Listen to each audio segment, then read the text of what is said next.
এই জায়গায় দাঁড়িয়ে দেশের প্রধানমন্ত্রী আসছেন এবং আমরা প্রধানমন্ত্রীকে বারবার যেটা বলেছি যে আমাদের ভারী শিল্প চাই, কর্মসংস্থানের সুযোগ চাই, বিনিয়োগের পরিবেশ চাই, এবং সেটা যদি করতে হয় এই সরকারটাকে সরাতে হবে। সেইটার দায়িত্ব তো আমাদের প্রধানমন্ত্রী নয়। তবে এটা নিশ্চিত আপনি ধরে রাখুন, গঙ্গোত্রী থেকে গঙ্গাসাগর একটাই সরকার হবে। বারবার অভিযোগ থাকে যে রাজ্যে একাধিক দফায় যে ভোট হলে সেখানে দুর্নীতি হয়।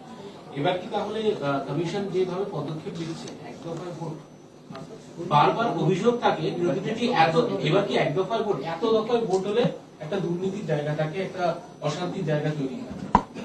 এটা তো নির্বাচন কমিশন সিদ্ধান্ত নেবে। আমাদের যে অবস্থান, আমরা কি চাইছি সেটা আমরা নির্বাচন কমিশনকে জানিয়েছি। কি জানিয়েছি সেটা আপনাদের বলতে পারছি না, বলতে পারলে ভালো লাগতো। বাস পাঠালে টাকা পাওয়া যায় না, আমি কি টাকার খনি?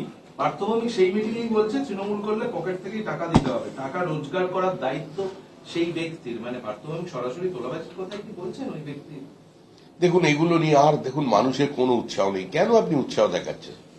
আপনি এটা চালালে আপনার টিভির টিআরপি কমবে। মানুষ তৃণমূলকে চিনে গেছে, আর তৃণমূলের এই বিষয়গুলো চলছে না। অনেকদিন আগে যে 75-25 একটা বলেছিল, ওটা ভালো চলেছিল, দুদিন ধরে খবর চলেছিল, সব চ্যানেল কভার করেছিল, সব সংবাদপত্র এসেছিল, আর নিচ্ছে না। চিঠিতে বলছেন যে 2 দশক ধরে একটা প্রক্রিয়া চালানোর পরে সেই প্রক্রিয়াটাকে নিজেই খারিজ করে দিচ্ছে একটা সাংবিধানিক বডি, যা সম্পূর্ণ অসাংবিধানিক। মুখ্যমন্ত্রীর কথা গুরুত্ব দিয়ে বিবেচনা করা উচিত। আপনারা সংবাদ মাধ্যম যেন বিষয়টিকে গ্রহণ করেছেন, দেশের মানুষও গ্রহণ করুন। রাজ্যের মুখ্যমন্ত্রী আর কোন সাধারণ মুখ্যমন্ত্রী নন, ফাইল কেটে নেওয়া মুখ্যমন্ত্রী। বিষয়টি গুরুত্ব দিয়ে সুপ্রিম কোর্টে দেখা উচিত। উনি এগুলো বাইরে না বলে সুপ্রিম কোর্টে যাচ্ছেন না কেন? এই দেখার দায়িত্ব তো সুপ্রিম কোর্টে। কোন জায়গায় যদি নির্বাচন কমিশন মৌলিক কোন বিচ্যুতি ঘটিয়ে থাকে, কোন জায়গায় যদি কোন রাজনৈতিক প্রতিহিংসার তিনি সন্ধান পান, তার জন্য সুপ্রিম কোর্টের দরজা খোলা আছে। হাওড়া থেকে বিষ্ণুই গ্যাং তাদের এক সদস্যকে গ্রেপ্তার করেছে পুলিশ, তিনজনকে গ্রেপ্তার করেছে পুলিশ। হাওড়া থেকে বিষ্ণুই যে গ্যাং, তাদের লরেন্স বিষ্ণুই গ্যাংয়ের 3 জন গ্রেপ্তার। লরেন্স বিষ্ণুই গ্যাংয়ের 3 জন গ্রেপ্তার হাওড়া থেকে এসটিএফ এবং পাঞ্জাব পুলিশ একসাথে যৌথভাবে গ্রেপ্তার। ওরা মনে করে যে পশ্চিমবঙ্গটা এই মুহূর্তে ওদের জন্য উপযুক্ত চারণভূমি।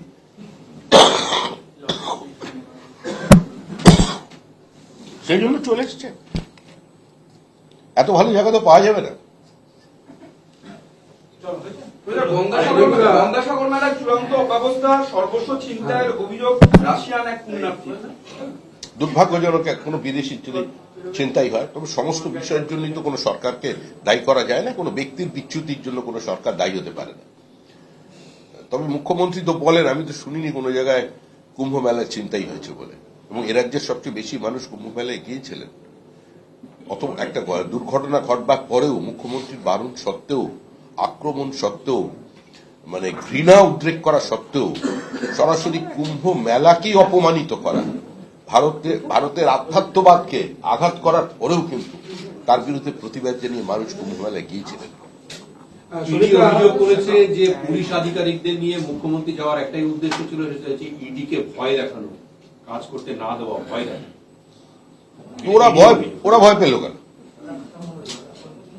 ইডি ভয় পেল কি পেল না, ইডিকে ভয় দেখানোর প্রয়োজন হয়েছিল কি হয়নি, এসব আর মানুষ শুনতে চাইছে না। আমরাও এটা নিয়ে খুব একটা উৎসাহী নই। ইডির কাজ ইডি করুক, আমাদের কাজ আমরা করছি। ইডির ভরসায়, সিবিআই এর ভরসায় বিজেপি এখানে রাজনীতি করতে নামে। আর পশ্চিমবঙ্গের মানুষ বারবার পরিবর্তন এনেছেন, নির্ণায়ক ভূমিকা পালন করেছেন, স্বাধীনতা পরে করেছেন। নির্দিষ্ট সময় নির্দিষ্ট সরকারকে তারা উপরে ফেলে দিয়েছে। সুতরাং পশ্চিমবঙ্গের মানুষের রাজনৈতিক সচেতনতার প্রতি সারা দেশের মানুষের আস্থা আছে, আমাদের তো আছেই। তাই আমরা বিশ্বাস করি এসব ইডি সিবিআই এর গুজবে কান না দিয়ে কোন ধরনের ইনকাম ট্যাক্স, জিএসটি এসবের কোনো প্রয়োজন নেই। মানুষ তৃণমূলকে সরিয়ে দিয়েছে। হামিদুল নামে একজন বিএলওর মৃত্যু হয়েছে, চিরকুটে তিনি লিখেও গেছেন যে ভয়ে আত্মহত্যা করি, এসআইআর আতঙ্কে, যেটা নিয়ে আজকে তৃণমূলের লোকেরা। উনি বিএলও, মানে উনি নিজেই কি মানে ওরা ছিল? উনি বিএলও, উনি আত্মহত্যা করেছেন। এবং বাড়ির লোকেরাও বলছেন এসআইআর আতঙ্কে কাজের চাপে পড়ে আত্মহত্যা করেছে। আজকে তৃণমূল থেকে ব্যাপক মানে 11টি প্রদেশে এছাড়াও এই এসআইআর এর কাজ চলছে। প্রথম ফেজেই প্রায় 4 কোটি ভোটারের নাম বাদ পড়েছে উত্তরপ্রদেশে। উত্তরপ্রদেশে আত্মহত্যা নেই, বিহারে আত্মহত্যা নেই, আর 11টা প্রদেশে কোথাও আত্মহত্যা নেই।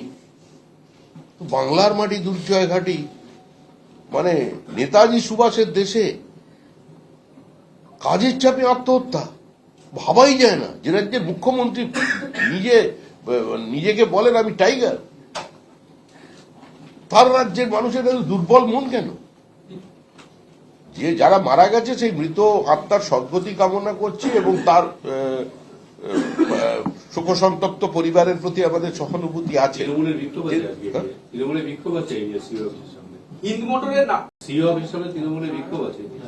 কিন্তু ওটা সিইও অফিস বুঝবে, আমাদের এ নিয়ে কিছু করার নেই। আমার লাস্ট কোশ্চেন, অনেক জাতীয় প্লেয়ার ফুটবলার মানে ভারতীয় হয়ে তারা রিপ্রেজেন্ট করেছে, তাদেরকেও শুনানিতে ডাকা হয়েছে, ওদেরকে আজকে তারা ডাকা। বিক্ষোভ দেখিয়েছে। ইভেন লক্ষ্মীরত্ন শুক্লাকেও ডাকা হয়েছে। কোনো না কোনো জায়গায় নামের সমস্যা থাকলে তো ডাকবেই।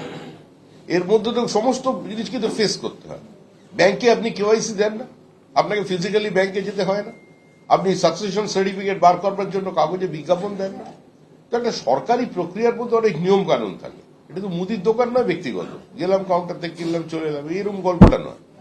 তো স্বাভাবিক সরকারি প্রক্রিয়ার যদি কোনো ভুল ত্রুটি থাকে, সেখানে যদি কোনো বিচ্যুতি থাকে, রাজনৈতিক দলের প্রয়োজন হচ্ছে সরাসরি গিয়ে নির্বাচন কমিশনের সঙ্গে কথা বলার, তাতে যদি তারা সন্তুষ্ট না হয় সুপ্রিম কোর্টে চলে যাওয়ার। আর আমাদের তো পশ্চিমবঙ্গ রাজ্য সরকারের তো সুপ্রিম কোর্টের পাশেই অফিস খোলা আছে, হাইকোর্টের পাশেও আছে, ওরা তো কোর্টেই থাকে। ওদের প্রত্যেকটা পদক্ষেপ তো কোর্টে চ্যালেঞ্জড। আর তারপরেই আমাদের এখানে কিছু উকিল আছে কলকাতা থেকে যায়, ভালো ফিস পায়, মোটা ফিস, আর তার দিল্লি থেকে কংগ্রেসি উকিলদের ধরে আনে। ওদের ওরকম 30 লাখ 35 লাখ টাকা ফিস, আর একদম ধারাবাহিকতা বজায় রেখে প্রতিবারই পরাজিত। এবার বেশি কোর্টে যাচ্ছেন না। ওই জন্য মুখ্যমন্ত্রী দেখেছেন, পরে আবার তো আমরা শ্বেতপত্র প্রকাশ করবো জুন মাসে, কত টাকা 15 বছরে খরচা করেছে তৃণমূল কংগ্রেস উকিলদের পেছনে। ওই জন্য উনি এবার নিজেই যাবেন বলেছেন। আমরাও কর্মীদের বলেছি বিমানবন্দরে ফুল নিয়ে রেডি থাকতে। আমাদের মুখ্যমন্ত্রী আমাদের জন্য লড়াই করতে সুপ্রিম কোর্ট যাচ্ছেন। গতকাল আর না, শেষ, ছেড়ে দাও, আর পারছি না। গতকাল যাদবপুরের মিছিল থেকে হ্যাঁ? গতকাল যাদবপুরের মিছিল থেকে সংবাদ